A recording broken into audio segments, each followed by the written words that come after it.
right, it will just go haywire. So don't hesitate to just stop me and say, Professor, your screen is not seen, or your thing, just be very comfortable. Okay. We will do that, ma'am. Yeah, people are used to an absent-minded professor. So no problem. Okay. So don't worry. How is this background? Shashi, you want this or this? What is the other one? This. चलता है, वो चलता है. Adu vechukko. This is fine? Okay. Fine. What is there at the back? Yeah. What is that? I have a green screen. So. No, this is shopping mall in Dubai. Yeah. Gold souk. Oh, it was supposed to be an office. So I'm going to take that feedback and change it. Forget that. Ma'am, I'm a very sincere student of HR. Please see, I have a lot of books on HR. Yeah, correct. And so it just shows the contrast, because he's an insincere student and you can see the behind. Oh, correct.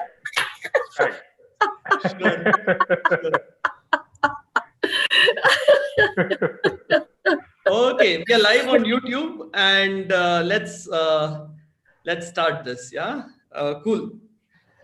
Good afternoon, good evening, Siddharth. And Shashi, over to you. You can take it forward. Then I'll come back and introduce Dr. Vasanthi. Yeah, Siddharth, we still have about 3 people on the Zoom link. Do you think? No, that's fine. You carry on, please. All right. Okay, here we are. So, friends, good afternoon. Welcome to this edition of GearUP Cafe. Thanks for joining in. It's always nice. There are people who choose to say TGIF. Thank God it's Friday. And there are quite a few people who say, no, to me, learning is important. So I must really appreciate you for choosing to invest your time on this session, though the weekend beckons.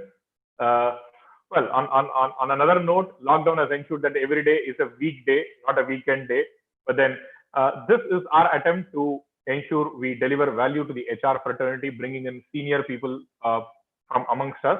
And here we have this exciting session on startup. But before that, I want to introduce my dear friend and co-founder of GearUP, Siddharth. Siddharth is joining in from Bengaluru, and Siddharth is comfortably seated in the confines of his home, though the background gives a feeling that he is from some abroad nation. That's not the case. Sorry, Siddharth, for not complying with that, but I had to let the cat out. But Siddharth is a very passionate HR professional with close to 2 decades of experience. Siddharth's story is a story that you would find in every neighborhood. An engineer who took up an MBA and chose a career in HR.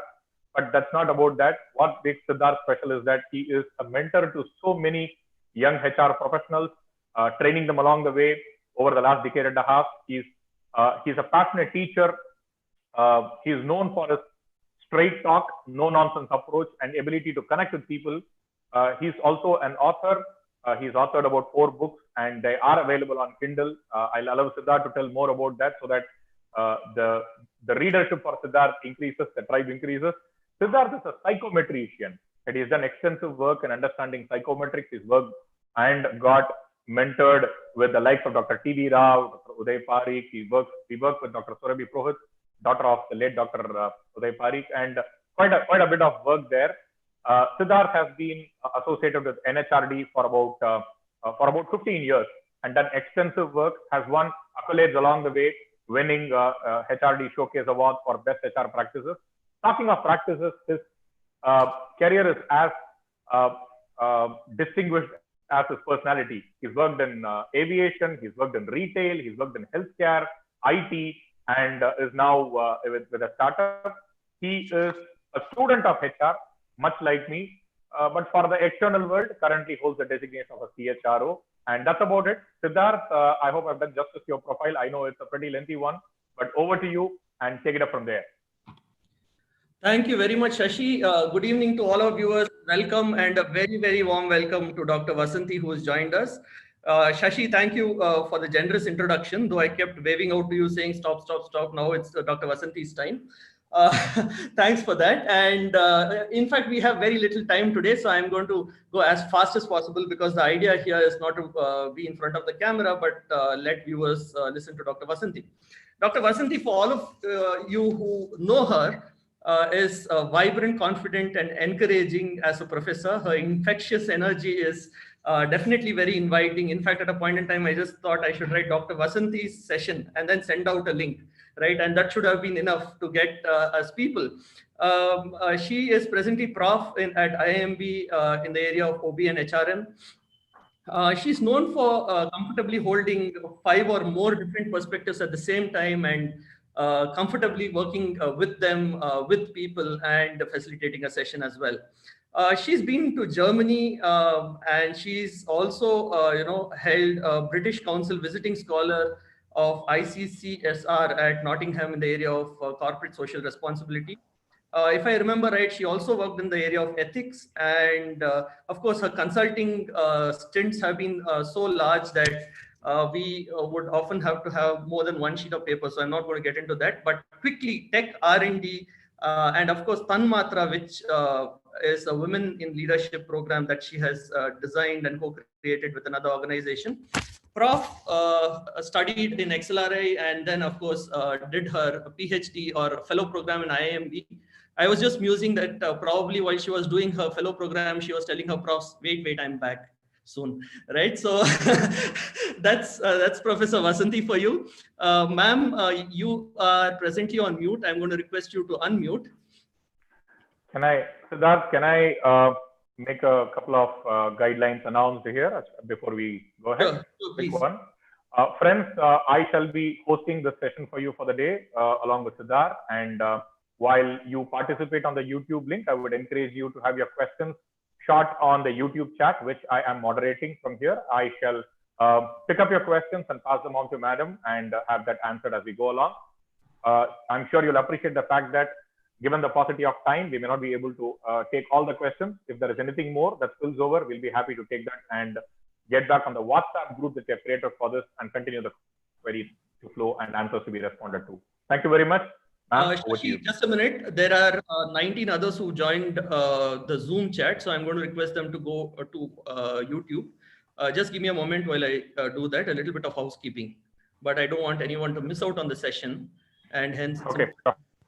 We are going to have a few people saying hi and waving out, but that's okay. I think it's important that people get an opportunity to be a part of the learning. And while that is happening, I'll just introduce GearUP to all our viewers. GearUP is a non-commercial initiative. I don't know if you're allowed to call it non-profit or loss-making because it's Shashi and I who keep spending on it. It's purely with the intent that individuals who want to learn get an opportunity to learn. We have wonderful faculty who are so generous and share stuff. The values of GearUP are around pioneering innovation, around generosity, and of course, around the very intense area of people development. I think we are quite good right now to go live. Let's go live. Over to Dr. Vasanthi, all yours. Shashi and I are going to go on mute. If there are any mishaps in between, Doctor, please pardon us. We will set that right as things happen. Over to you for now. We are always available at the back end to support. Thank you. Over to you, Doctor. Okay. Can you hear me clearly? Okay, great. Yeah. So at the outset, thank you so much for inviting me. And I'm delighted to be participating. And the reason I chose to actually come to speak on it was because over the last 8 weeks, since all of us have been in some ways locked down and locked out, I think one of the interesting things that has happened, which has even surprised me, I must tell you, is the fact that who are the people who are listening to me? And the only people who are listening to me are the entrepreneurs. Because the managers in the large big companies, I don't think have time for me. And they are so busy with their own work that it is possible that the amount of webinars that they are bombarded with, both within and outside the organization, has just kept them busy. But the people who are actually kind of reaching out are entrepreneurs. So roughly as I speak to you today, I have kind of had an opportunity to speak to maybe about 900 plus entrepreneurs over the last 8 weeks, and it's been such a delight. Okay, so when Nagasiddharth requested me if I could speak on HRM and startups for HR professionals, believe you me, I just grabbed that opportunity and I didn't even hesitate. I told him, yes, just tell me which day, kind of thing. Now, why am I saying this? Because I have realized that there are three key things that I have discovered over the last 5 to 8 years, working very closely with scaling up entrepreneurs. Okay.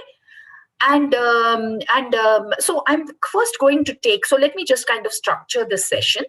And Shashikant, do you think 30 minutes shall I speak? And then we'll open up because there are so many people. So if there are questions and everything, is that okay with you? Yes, I think that would be a good plan for the session, ma'am. Yes. Yeah, because if people want to ask some questions, no, we don't want to hold them back with my blab. Okay. So one of the things, so there are over the last 5 to 7 years, as I've begun to work with entrepreneurs, I did work earlier also very extensively with entrepreneurs. I realized that there are some challenges that HR professionals, by virtue of the way we are trained, we have some problems working with entrepreneurs. Okay, and I don't mean this as a big gospel statement, but I'm basically telling you that where are the challenges? So a few years ago, as I started working with the NSR cell at the IIM Bangalore, I would take sessions on entrepreneurship and the people dimension of being an entrepreneur. That is really what I would focus on. So I would start with an open slide where I would actually talk about what does it mean to be an owner and what does it mean to be a manager. So I'm actually going to open this conversation from that perspective because in the way I'm looking at the 30 minutes, which is 4:45, let's say, because it's 12, 4:40, you will give me a heads up, Shashikant. So one of the things I realized was that entrepreneurs and their worlds are so different from the worlds of managers. So the first 5 minutes now, I'm going to explain and open up the world of an entrepreneur, the mind of an entrepreneur, and then get in a little bit to be able to see how do they view people. And then what I'm going to do is spend the next 25 minutes, maybe 5 more minutes that I will take, which is to basically help to understand in normal times, what would have been an HR manager's role or anybody who's actually advising in HR or talking about HR. And then I'm going to quickly plunge the last 20 minutes into actually getting in to be able to say, what are the challenges during the COVID and post-COVID times in the way HR professionals can help entrepreneurs? Because quite honestly, post-COVID, we just need entrepreneurship at its highest pace in the country for us to actually unlock the potential that exists in India. So is HR professionals and our HR professionals geared up and ready for it? Okay, so that's broadly what I'm going to cover. And the rest of it comes in the question and answers. Okay, so let me take the first 5 minutes and I'm going to show you the slide. I will start with the slide with which I open for the entrepreneurs. The first question I ask them is, are you an owner or are you a manager? And very interestingly, a lot of entrepreneurs who've created their own enterprises, I'm not even talking about second generation, third generation, because this is HRM for startups. Okay. So which means that entrepreneurs who actually, by virtue of being creative and ideating and being able to see a gap in the marketplace, actually very ironically, they call themselves managers. And my heart just breaks because they don't see themselves as owners. So then I began to ask, what is it that keeps you awake at night? And what do you think keeps them awake at night? And this really, you won't believe, my heart broke because money did not keep them awake at night. Their customers did not keep them awake at night. The products did not keep them awake at night. Actually, people kept them awake at night. Okay. So whether I can trust people, whether I can hold them accountable as I scale, how will my service suffer? How will I actually reach out to remote areas? What happens to the kind of social media capability that I need? Where will I go and find, Professor? My networks are not the same as managerial networks. How will I go and look up? And then I said, look, there is a fundamental problem here. You as an entrepreneur have to be focused in creating value with customers. You should have an oversight on other parts of the organization, because at the end of the day, you have both a risk, a financial risk, as well as a reputational risk, which you will run into problem if you are an entrepreneur, right? But you cannot be thinking so obsessively and stay awake at night thinking of people-related issues, because there are professionals and there are competent people who can actually manage this. So my first shock when I heard the very first time I was teaching several years ago was this. The second one that I should lay out is that entrepreneurs, and this is the founder's mindset, okay? And that is why they are founders, is that they cannot separate themselves from their enterprise. Their enterprise is them. They are their enterprise, okay? Which is the way it should be when they are starting up, because that is what drives innovation, drives passion, drives creativity, drives value creation. But at some point in time, if the entrepreneur is the same as the enterprise, we have a problem, because the enterprise reaches the incompetence of the entrepreneur. Let me repeat. The enterprise reaches the incompetence of the entrepreneur, and that is a tragedy. So which means entrepreneurs are unable to then break the ceiling to be able to create higher and higher value. Okay. So this is the second point in my opening slide for entrepreneurs. And that's why I'm starting with that, because you'll now see how I link it to HR. And the third point that I tell entrepreneurs, and I ask them, and I will tell you, I keep saying this, my heart breaks, and I will use this word many times over this presentation, because when I ask each one of these questions, please remember, I'm shaking their identity of being a successful entrepreneur.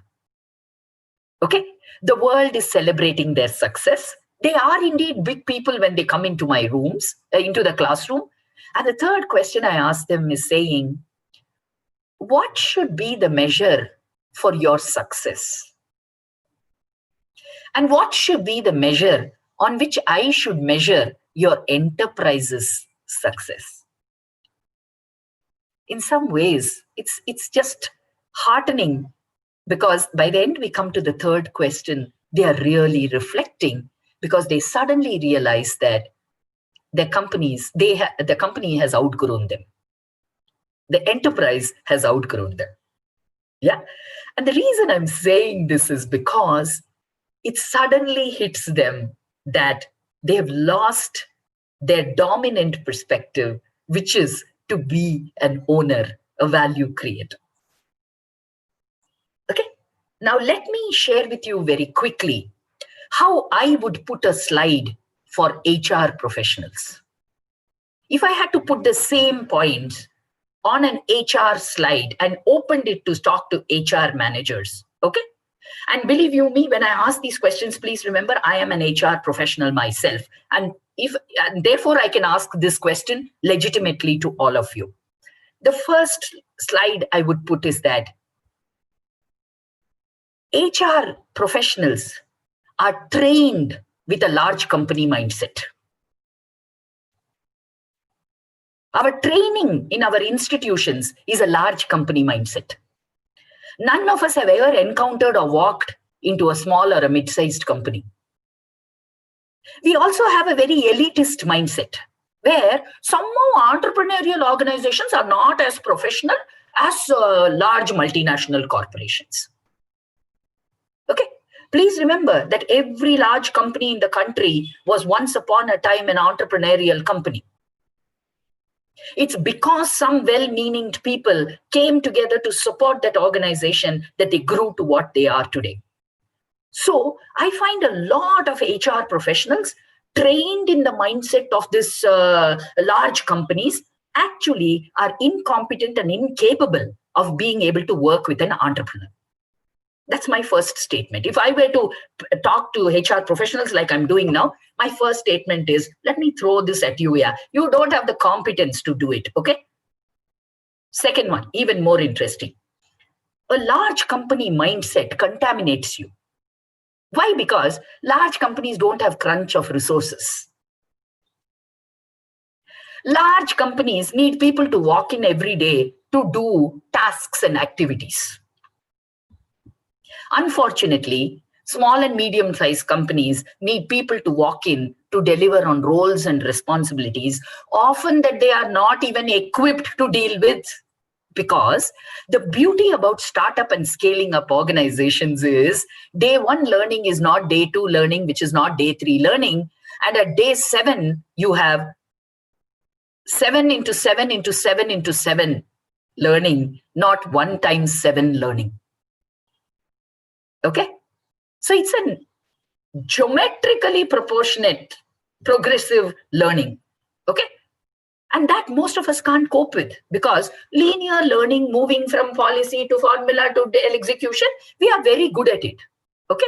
What if the policy that you put in place actually 6 weeks later turns heads up, upside down, because it's no longer relevant? So I had a very interesting example that somebody was telling me. It took them 9 months to put a travel policy and COVID came. So the point is, small organizations don't have that luxury of being able to wait for 9 months to be able to do that. Okay. So you see why I said that your large company mindset contaminates, because you come with lens and world views that you're trying to fit into a growing organization. Okay. So there are 2 mistakes I think HR people do. And most of us who have children, we have experienced this very easily, which is you go out to and try buying anything for a teenager. It's either too small or too big. And most of the time our parents would say, yeah, keep it. No, after 2 years, you can wear it. By when it's the fashion is gone. If you buy it anything earlier, in 2 months, the teenager has outgrown it. Yeah, because they've either shot up, most likely shot up. So which means it's of no use. I have a feeling that HR professionals do exactly the same thing in small and medium organizations. We take the framework of a large company and trim it a little bit and try and put it sequentially so that you can scale.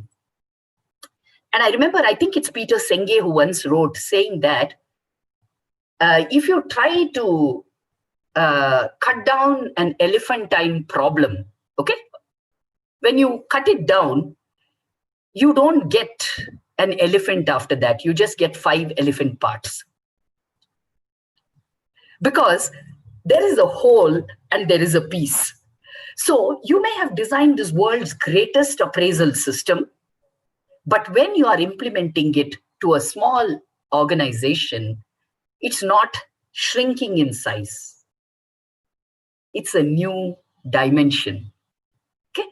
So if I were talking to HR professionals, I would first say that your mindset and training does not prepare you. Your belief system that entrepreneurs somehow are less professional than other companies blocks you.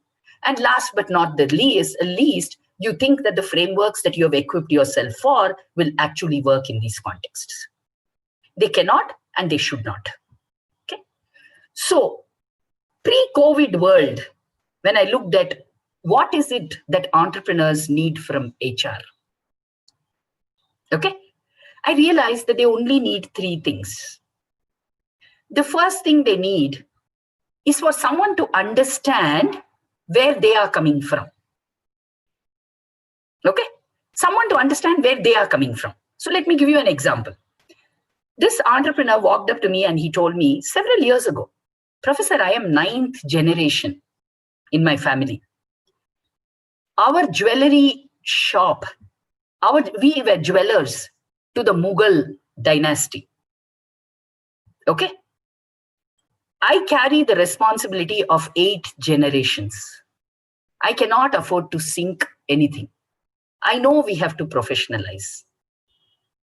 Can you tell me somebody who I can talk to, who will understand the pain that I'm going through, but also the pride of being a 9th generation jeweler, and will help me professionalize and modernize? Okay? I'm just giving you this as an illustration because he's not wanting from you a policy manual. He wants you to understand the heartbeat of that karigar who's doing that work in his workshop. Okay? So which means you have to drop all of your systems, processes, procedures, manuals and all that, right? Because no manual has taught us how to design for a karigar.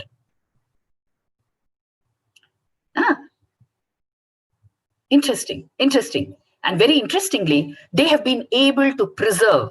And I want to leave this with you because I want you to kind of think through on this. And what have they been able to preserve? They make exclusive replicable pieces of the same jewelry that they sold to the Mughal rulers. They can get it for you today, made by their in-house karigars. So tell me, what kind of a training and development system will you go and suggest for him? Yeah. So the first, and I'm just leaving this with you because the kind of questions I'm confronted with are often these kinds of questions from the entrepreneur. They want to professionalize, they want to grow, but they don't know how to do it. Let me add my second bit there. Remember that entrepreneurs are not trained or have not worked, many of them, okay? Forget the new age entrepreneurs who go and get an MBA degree or they have a formal training, okay? Forget the new age entrepreneurs because anyway, VCs will talk their language. So I'm not even going there. But a large number of entrepreneurs have never worked for a company before, do not have a formal training in management. So how would they understand what you're trying to push as new age practices? How do those new age practices fit into the founder's values and ideologies? What in the way we think as HR professionals allows us to see the business? And now it's ironical, isn't it, that the HR competencies since 2006 for large organizations is to become a strategic partner. And what does that mean? You need to have business acumen, well, without which HR cannot understand the profit and loss. Okay. I'm asking a very simple question. An entrepreneur's life is about profit and loss. Okay. So do you understand where money comes and where money goes? Because only then you can design a compensation philosophy with a compensation practice, with a compensation framework for an organization. What is the ethos of the entrepreneur? Okay. Because the ethos, so, founders' footprints not just live during the life of the founder, they outlive the founder.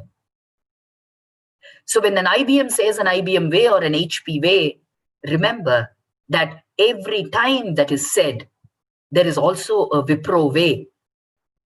There is also the Tata way. There is also the Murugappa way. There is also the Amara Raja way. Yeah. So in some ways, I want you to kind of reflect for a minute because there are ethos, there are values, there are ideologies. So what in HR helps us to understand or even articulate what is the value and therefore what is the compatibility with the selection system, the performance management system, the development system? How do we do it? Yeah. The reason I'm asking this is also, while I might be posing a lot of questions, this session is also to be able to talk about the questions because answers are not pat and ready. In all the work that I have done with family businesses for several years now, and in all the work that I do with new age startups, I realize that no two founders are the same. No two founders' ethos are the same. And therefore, no two organizations in the small and medium enterprises, their HR practices can be the same. Am I, as an HR professional, equipped to go inside out rather than outside in? I have some strong beliefs, which is that best practices are not best for small and medium enterprises. In fact, I believe they are not even best for large organizations. Because a company's best practice takes 2 years to happen, takes another 2 years before they articulate and put it out. By when the company is looking at the next practice, when you are looking at the best practice. So let me pause here to leave with you. Suffice to be able to say that what got us here as HR professionals in large companies will not get us there in HRM in startups. And therefore, it's important that we question our competence, we question our ability to understand a context, and then we ask about the content. So between the competence, the context, and the content, quite honestly, we have a long way to go. Let me pause here very quickly and probably take you to 3 slides. And these slides are probably my biggest takeaway during the COVID times. And there may be many of you here who are actually working with small and medium enterprises, startups, because otherwise, why would you sign on to a webinar like this with interest? So what I'm going to do is just to share my screen with just a few set of slides. So in some ways, we are all living in quite uncertain times. And, oh, sorry, this.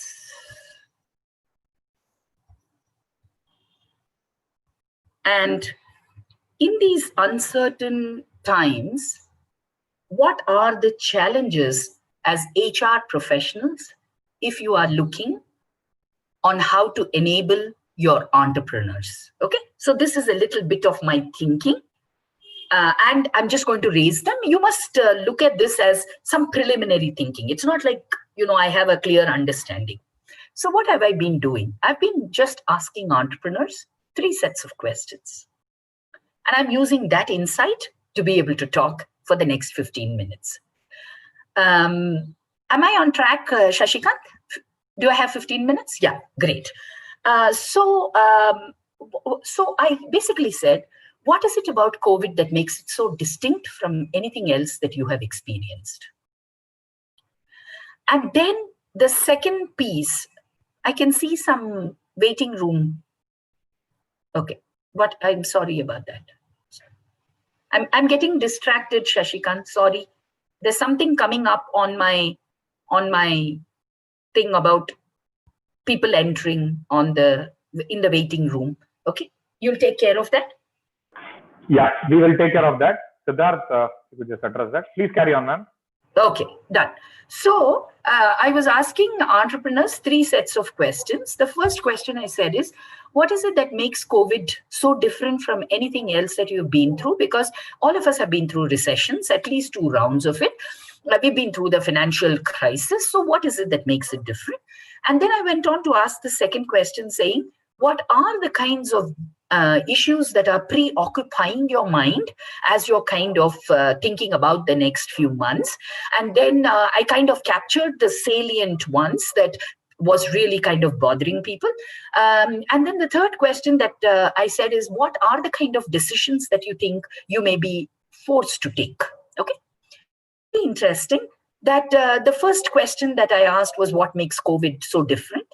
And of course, we all know that, but it's very nice to articulate sometimes. I think the sheer scale of it, the sheer uncertainty of it, isolation, social distancing, new ways of thinking, new ways of working, but most important, the fact that we still don't have a vaccine. Okay? And that it generates social paranoia, which is not something that we have encountered in our lives before.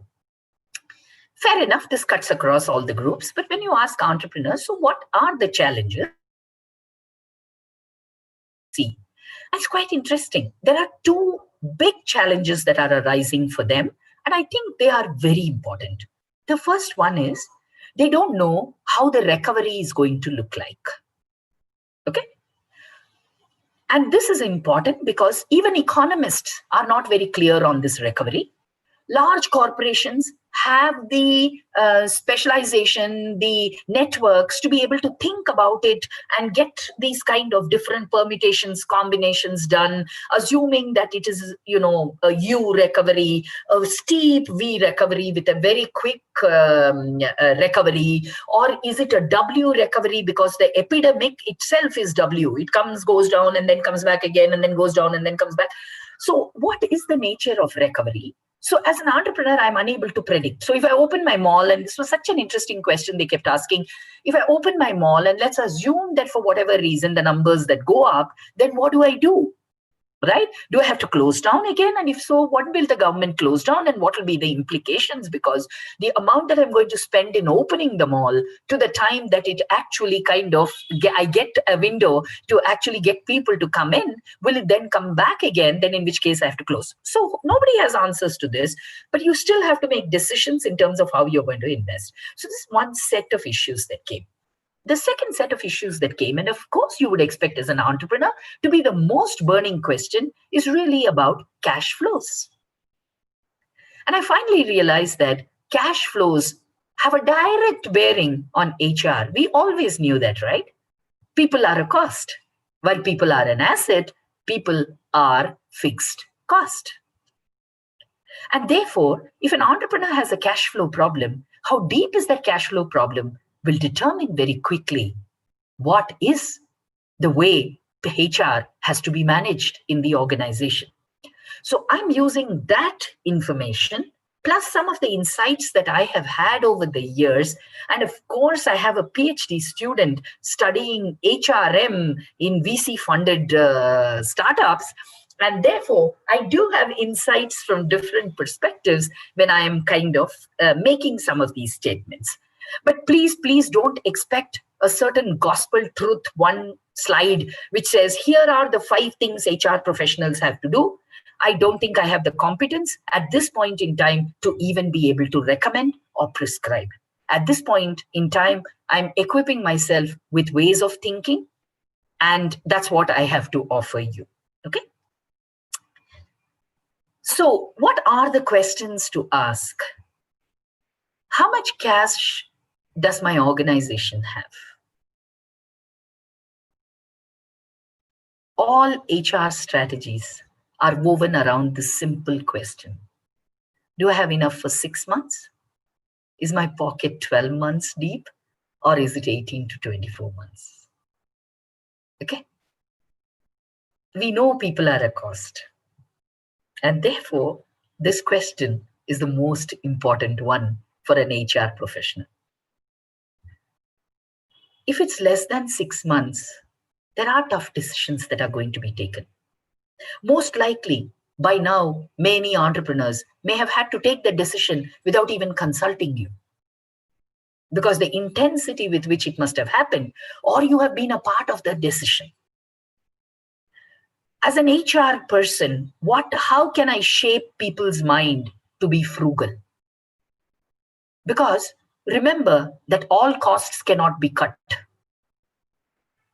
So in which case, you really have to think through, where do I need to hold on to what sets of costs?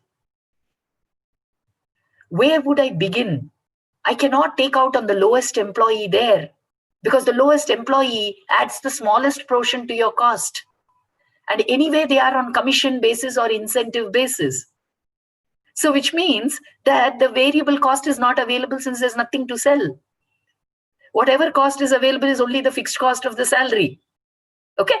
So when I talk to entrepreneurs about it, such a waha moment for them, because they suddenly realize that if they have intuitively done it, where are they carrying the heaviest costs? The heaviest cost is in the management team. Okay? And we all know, and this is big company practice, is that the top management team takes the pay cut. So that you can extend one employee's pay cut to be extended to the lowest member of the team as 4 months' salary. We all know that, right? So it's interesting that how are you thinking through this? And I'll give you some amazing examples because I did a session for the Northeast entrepreneurs and the Eastern entrepreneurs. I did an amazing session with Chandigarh guys, almost close to 280 entrepreneurs from Chandigarh. Then I did an amazing set of conversations with the entire Credai group. Okay. So where I'm coming from with these perspectives is just such heartwarming conversations on what they have done. And all of it that I've put in the bracket are all examples that came from them. So they went and asked their employees for help. And I'll tell you the most heartwarming story of them all is this Chandigarh-based entrepreneur who just went and told his employees, how much do you think you need? Tell me for the next 6 months with which you can live a basic life of sustenance. And I will make sure that I will pay that for you. And the beauty is that he got all the inputs from his employees and he said, for the band, I will pay the same to everybody. Yeah, so interesting. And he said his employees were so happy and they came back and they said, keep this payment till we need more money. And why do we need more money? We need only two times we will need money. One is when family is unwell, and the second one is when our children start going back to school. And he said, I give you a blanket commitment that for both these, no employee of mine will have to struggle. Your parents' medical expenditure is taken care of. Your medical expenditure is taken care of. It will come out of my personal savings, but you will be taken care of. And when your children go back to school, I'm not going to give you a loan. I will pay their fees. Okay? And do you know what was so interesting? The government, local government, asked him to convert very quickly his hosiery and apparel business into mask making. I spoke to him, I was addressing, the first time I addressed entrepreneurs was on March 29th. That's the first one that I had a week out of the lockout and I had no clue whatsoever. And I remember this because it's very close to my heart. And on April 2nd, he sent me a mail to say that thank you so much because just thinking about this helped me to approach the whole thing very differently. He said, I had never thought about asking my employees what it is that they think I should pay. Yeah. And very interesting because, and after that, of course, numerous such wonderful examples that I've heard, but it's interesting because we assume that as HR, we have to make decisions. Yeah. No, your employees own the company as much as you do. Okay. Now, I spent a lot of time that day on March 29th, and as I was looking at my slides, it's just incredible. I spent a lot of time on how to exit humanely because nobody told the entrepreneurs that it's possible to exit and exit humanely. How do I do this? How do I do that? Yeah, a whole host of questions. And the only question I left with them, and I'm leaving with you today as HR, and this has been always worried me because India is so complex as a country that just when one part of the country is getting into the COVID, another part of the country will start its resurgence, economic recovery. How then will you do a V recovery if you have exited your employees? This happened in the 2002 recession, I can tell you. It happened after the post-financial crisis, 2009-10. I remember industry struggling with it. So I asked the entrepreneurs saying, please apply your mind to figure out what are those people, who are those people, what are those positions without which you can't scale. As HR, that's the input entrepreneurs are expecting from you. Let me move. I have 7-8 minutes, Shashikant. That's right. Yeah. So now go ahead. Yeah, look at 12 to 15 months. Okay. Assuming you have money, cash flows are not such a big problem. Now, when I say not such a big problem, please remember that I'm not talking about cash. You have letter of intent that's already come to you. You have your supply chain, which is on manufacture. It's just a question of a temporary bridge that you'll probably need as a working capital loan from the bank, or it's just a transitionary where you can use the letter of intent to letter of credit to actually be able to raise. So it's a transitionary problem, but I do have enough to be able to sail through 12 to 15 months. If this is where your enterprise is, then you are positioned magnificently. And as HR, you have an absolutely great role to play at this time. Because remember that people, the market outside in terms of jobs is very poor. Employees are afraid to put in their papers. The traditional conversations of saying, if you don't give me a raise, I will go.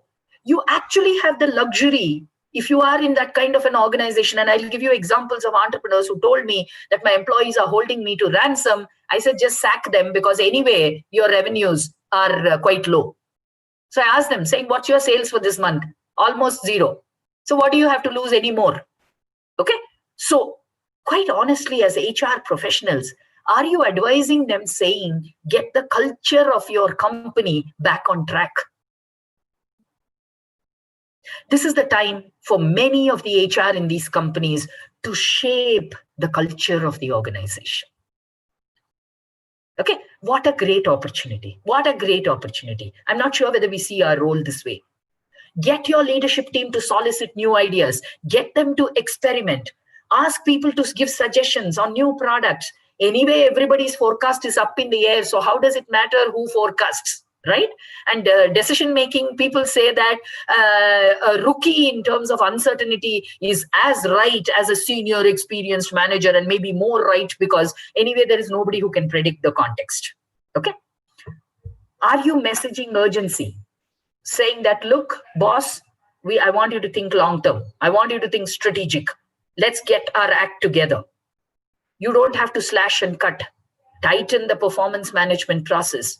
Hold people accountable. Invest in development and grooming of people. Great time to phase out non-performance in a humane way.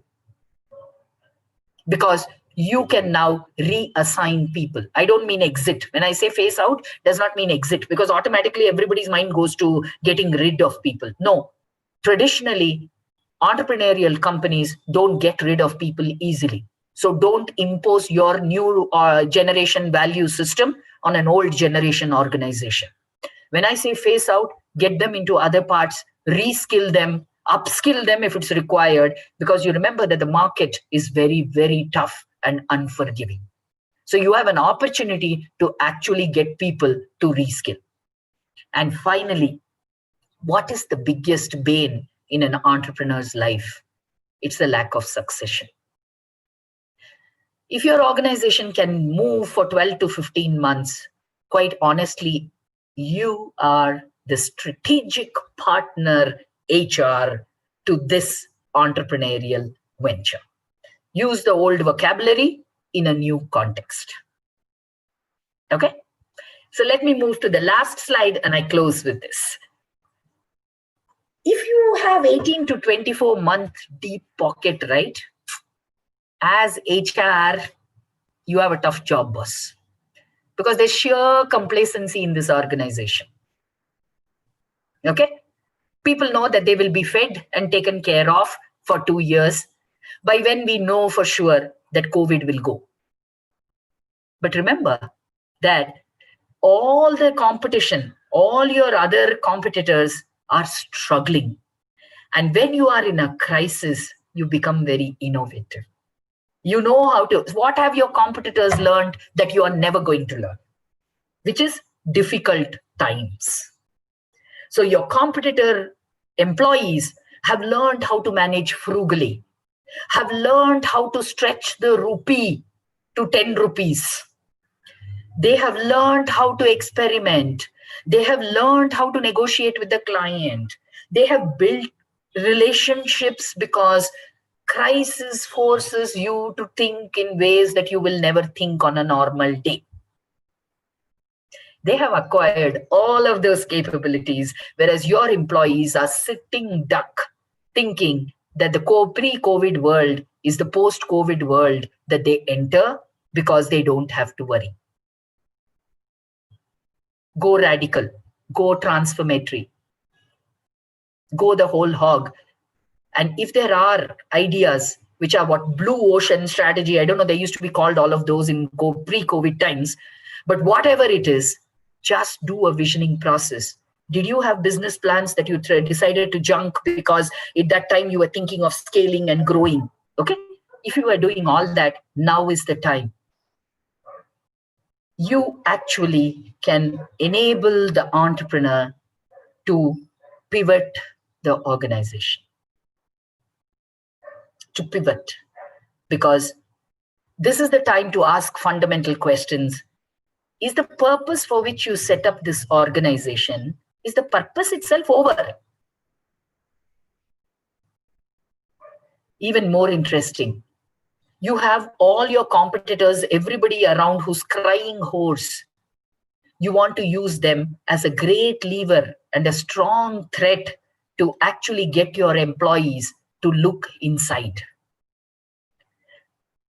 If I were you, an HR person, and talking to an entrepreneur like this, I would say, kill the old performance management system on outputs, target, production metrics, and sales metrics. Anyway, all of them are hit, unless you're a mask manufacturer or a ventilator manufacturer or food manufacturer. Okay. So it's interesting that essentials manufacturer, sorry. Then in which case, you might as well reward innovation.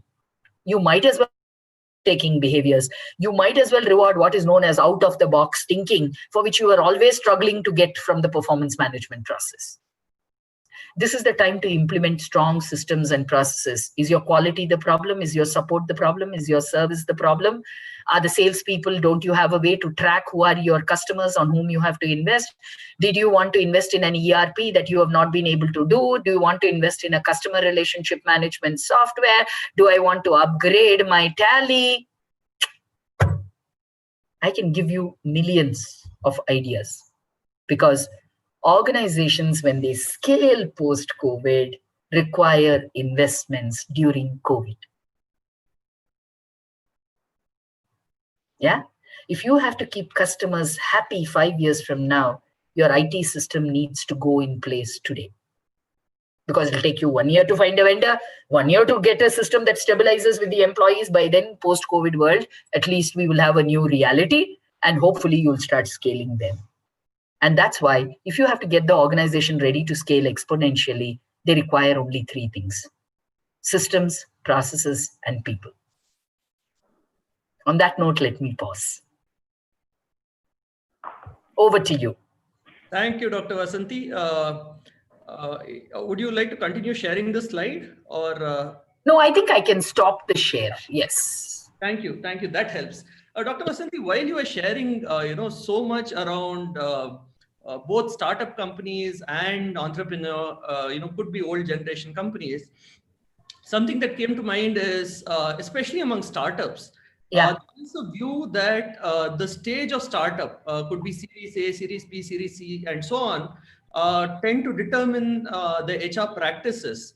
Do you have a different frame of reference to this with respect to how does a HR guy typically decide what to do, as a good practice? I wouldn't call it a best practice. That's an off-use term. I'd say a best practice, for example. Correct. So let me share with you what has been my experience. See, broadly, I see 3 kinds of entrepreneurs. Okay.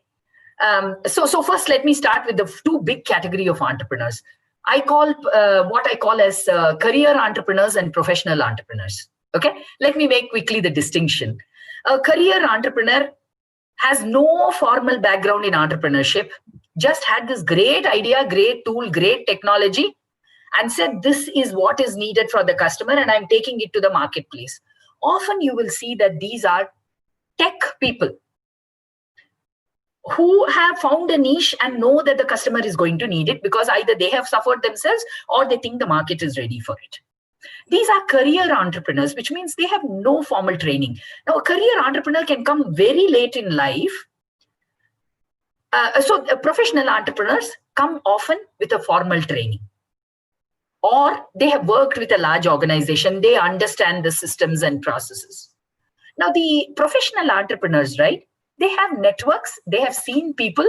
They have seen people management processes. So typically what happens is they have the networks to be able to get the people who they thought can influence their thinking from a people management perspective, and they get them on board.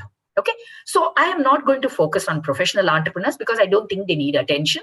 They are savvy, they are smart, they have spent some years in the formal sector, and they get that combination with them. The career entrepreneurs, okay, are the ones who really struggle. Great idea, but haven't a clue how to get it out. Okay. The other kind of career entrepreneurs who struggle are professionals in other areas. So let me give you a microbiologist, a doctor by training. Okay, amazing doctor, knows that there is an opportunity in analytics, wants to scale, but typically does not have the networks to scale the business, has an opportunity to scale the idea. So the distinction that I see on what entrepreneurs require is that startup entrepreneurs, very early stage, they don't need HR. They need only people orientation, because there is a belief that I can do it all. Okay, so you just want somebody to nudge them, and usually what will happen is the guy who's coming for a Series A funding will get that message very clearly. Okay, because he or she has to find somebody else to be able to partner with, to be able to take the idea forward.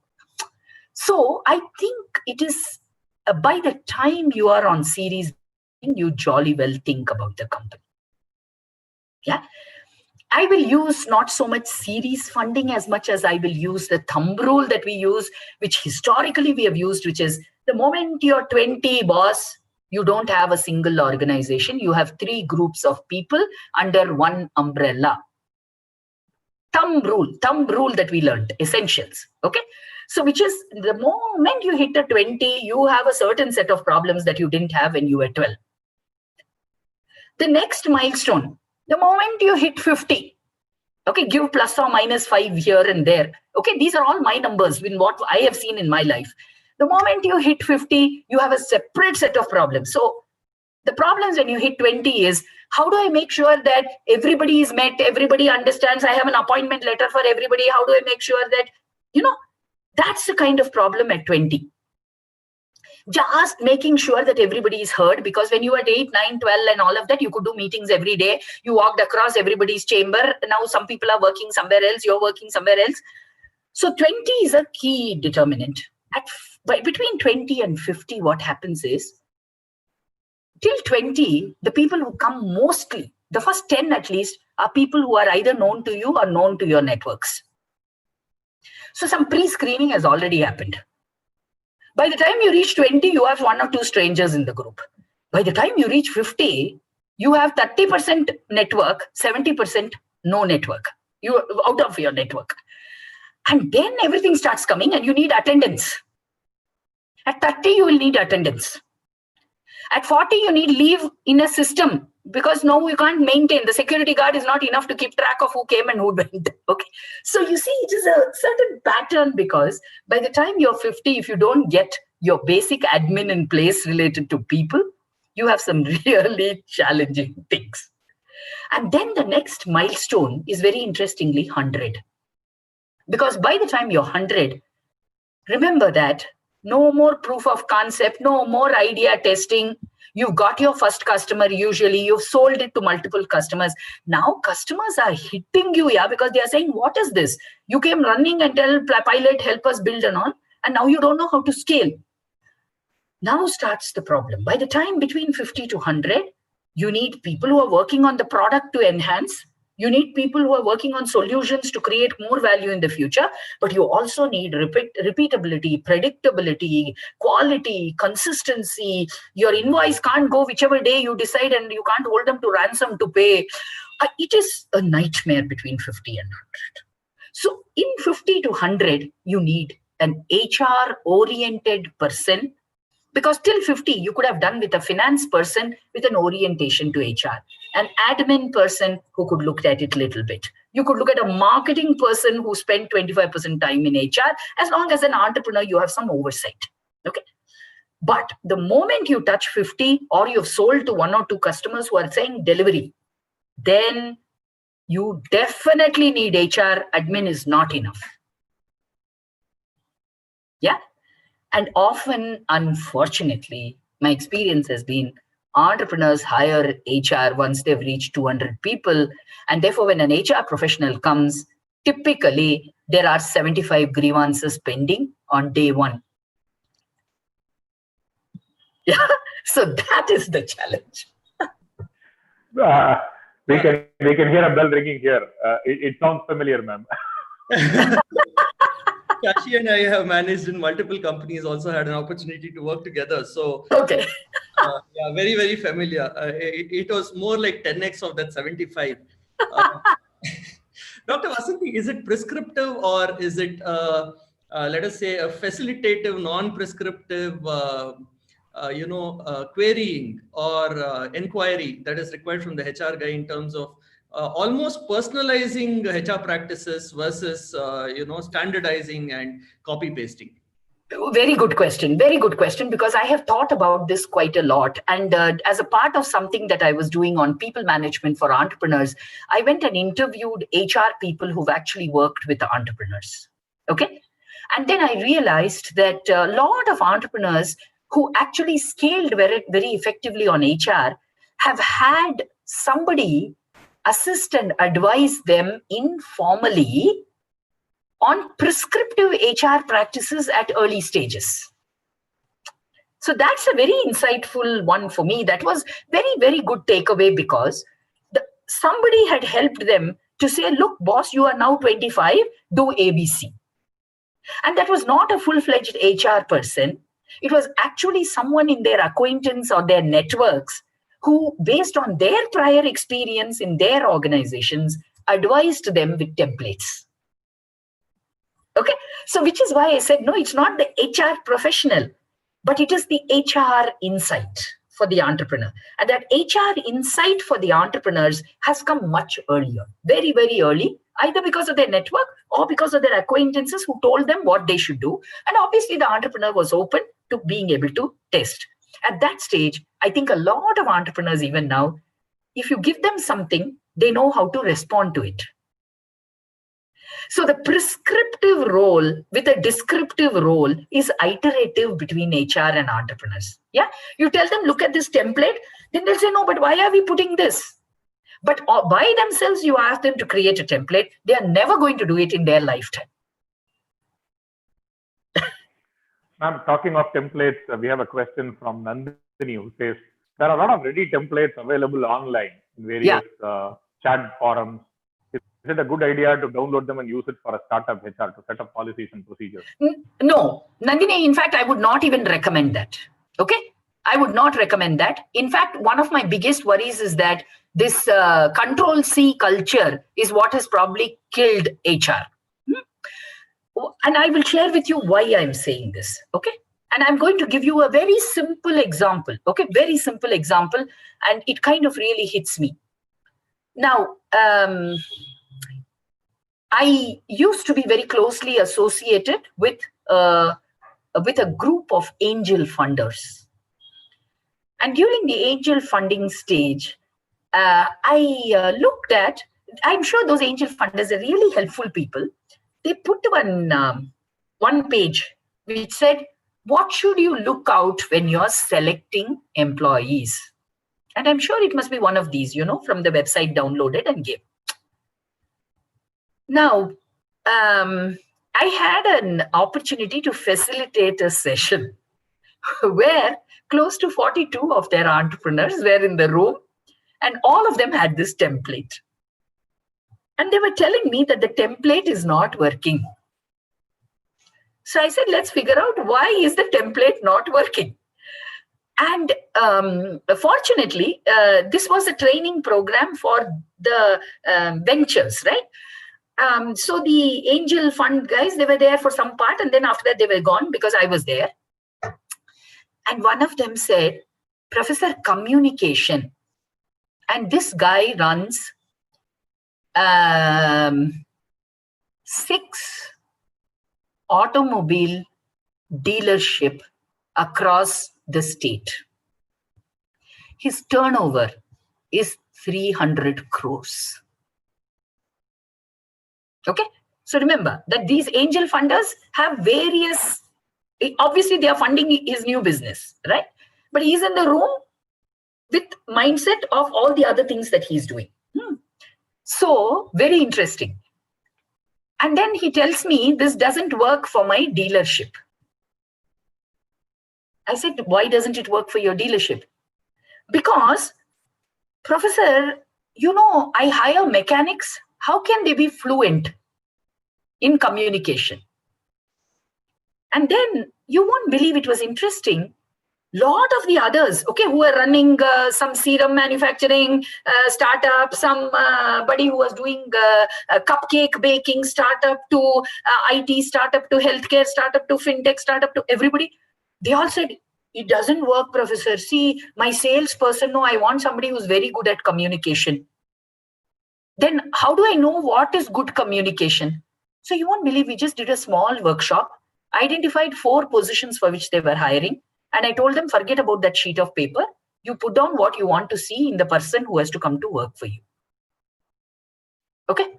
After they did that, I took that sheet that they had. Remember, the templates are at 10,000 feet, created by experts who spent a lot of time in figuring out the problem to put that template. It is not meant to be used by a novice. Okay, so when you give a template, there has to be a story to the template, which also has to be given. And that story is what HR brings to the template. So don't download a template and give it to an entrepreneur. Yeah. In fact, Siddharth and I were just talking the other day that these days, with so much of the competition between Google and Microsoft, is that Google gives information and Microsoft helps it, adapt it into a different context. Control C, in other words. Yeah. So we are running short of time, so I'll take one last question, ma'am, and this is. Do you want to take a cluster of questions if they are all looking at the same theme? Is there a broad theme or something that's coming out in the set of questions? Well, I'll tell you what, there is a lot of admiration and inspiration from your session than questions. People are so enamored, and I'm in fact getting many more compliments than questions. Okay. So whatever I have, it's a good thing to have. I think 3 questions. We found 3 questions and maybe 35 compliments there. So Shashikant is having quite an unenviable job today. See, as an HR guy, appreciation is quite rare to come, and I'm taking it up with no qualms about it. I said, right? So bring it on, bring it on. There is one question I found quite pertinent, and that is from Sarika. And Sarika says, most HR professionals are specialized in hiring, compensation, OD, learning and development, etc. Whereas startups may look for that 1 or 2 resources with knowledge across all the areas of HR. I agree with you. Oh God, I mean, she's actually asking such a critical question. Look, I'll tell you quite honestly, when I said that first statement, when I said no, in a way, our professions, what do you say? The professions, the way it is structured is killing the profession for small and medium enterprises. Yeah. So Sarika, what can I give you as advice? I think I can only give you, what can I tell you? I can tell you that, the entrepreneurs not looking for the poor thing. The entrepreneurs don't have clue even to tell you whether it's a performance management problem or whether it is a learning and development problem. And I should tell you that this doesn't matter whether you are a 2 crore business or 200 crore business or a 2,000 crore business. Okay. And I've worked across the spectrum of companies. So they'll call me and they'll tell me, Professor, productivity is suffering. Okay. 2 crores to 20 crores, I know productivity means, then I have to look at people dimension. Then which part of the people dimension is the issue? 99 out of 100 times, the people who are at the level of skills at which they have come, to the level of how far they have grown, to the level of requirements in the new role, they have no capability. Extraordinarily loyal people who don't know how to upskill. Okay, what will you do with somebody with a background in learning and development or in recruitment? Yeah. So my request to you is that if there was some way that you could do a Control-Alt-Delete with your experience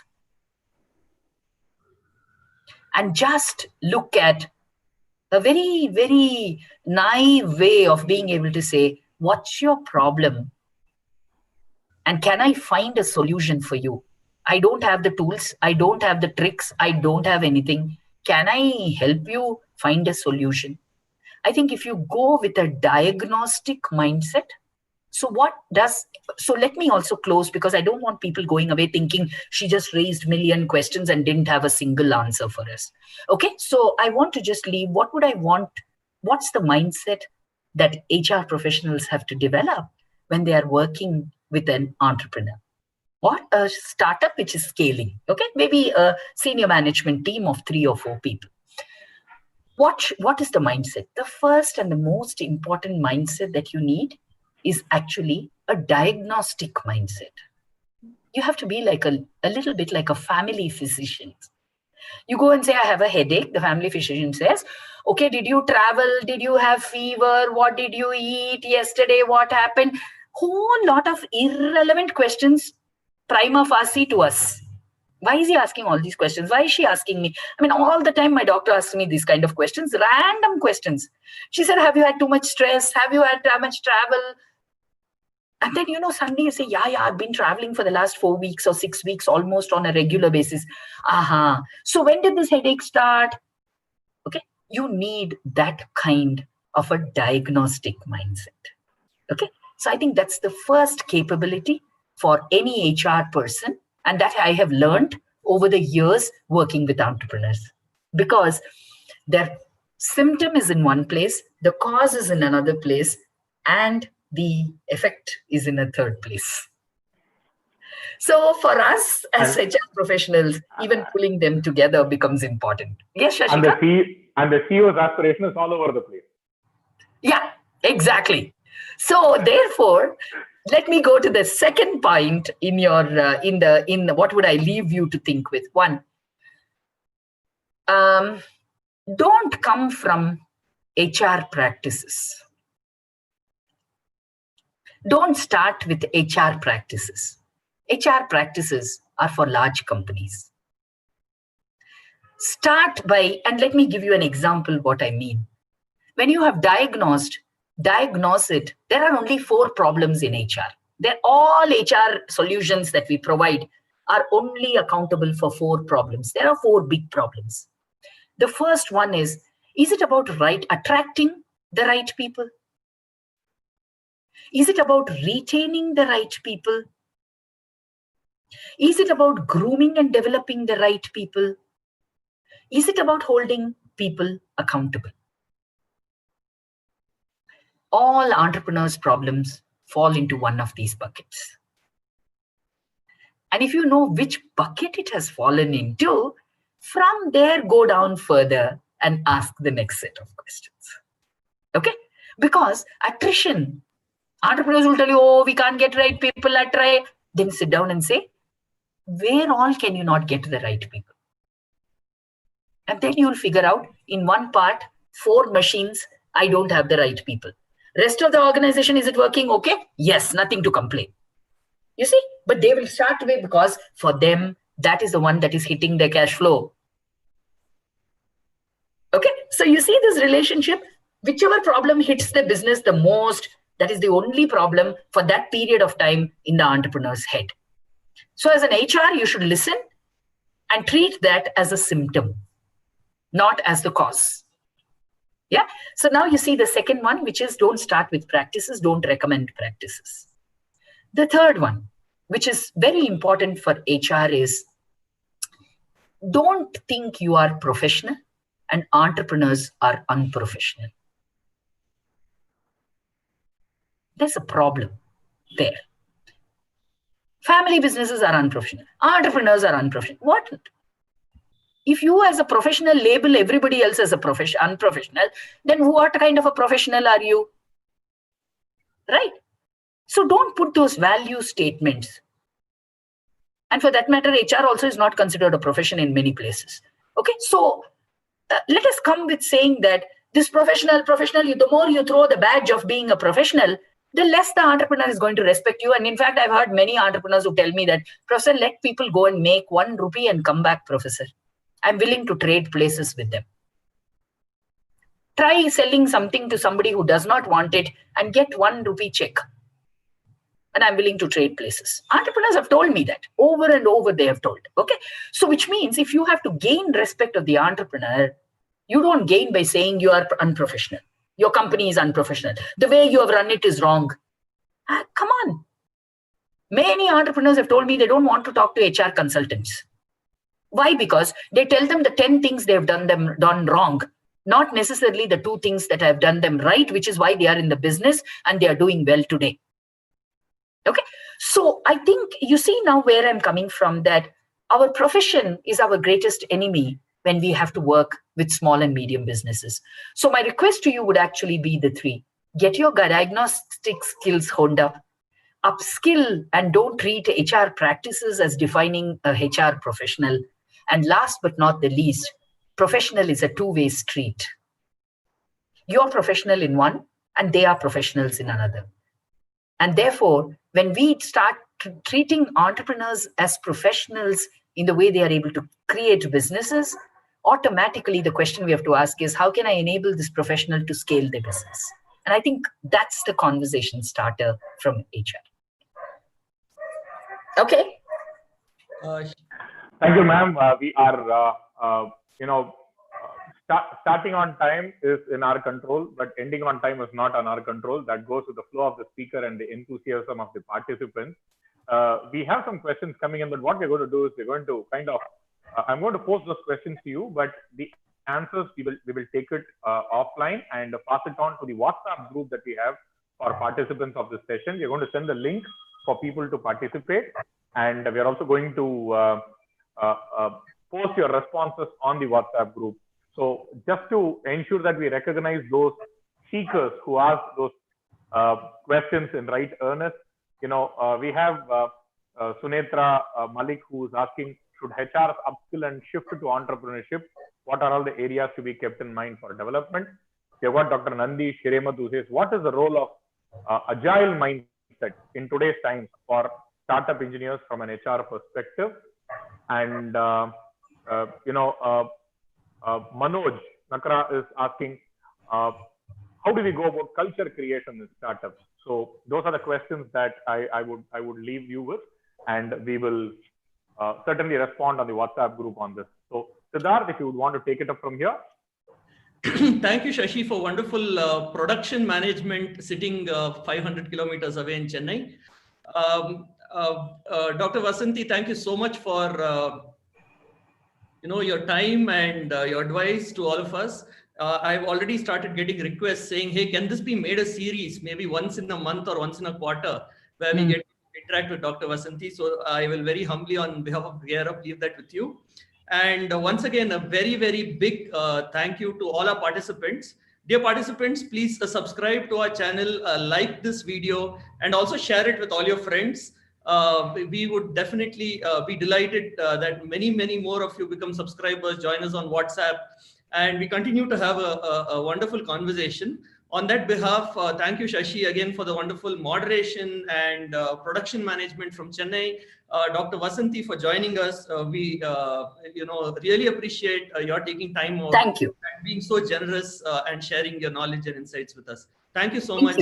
Thank you so much. Thanks. Thank you, Siddharth. Thank you, ma'am. It was great hosting all of you, and we look forward to you to continue to stay connected with us to help us deliver value to you. Thank you, ma'am. Thank you. Thank you. Thank you. Thank you.